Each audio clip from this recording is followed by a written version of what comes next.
So అలాంటి పరిస్థితుల్లో ప్రెస్టీజీ కంపెనీలకి ఈ మహానుభావుడి మాటలు విన్న తర్వాత నాలో తెలియనటువంటి ఒక ధైర్యం, కొత్త న్యూ మైండ్ సెట్, నన్ను నేను మార్చుకుంటూ మీటింగ్స్ వస్తే ఒక 5-6 years అవుతుంది ఆ జర్నీ వెస్టీజ్ లో.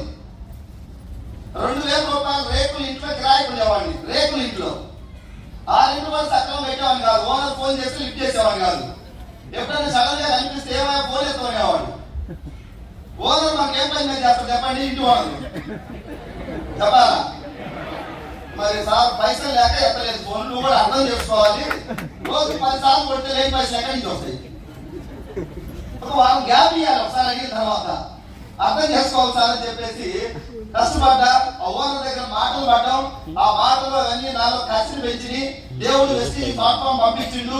ఈ మహానుభావుడు ఆశీస్సులతో నన్ను నేను మార్చుకుంటూ ఉంటే 30,000 నా ఇన్కమ్ బయట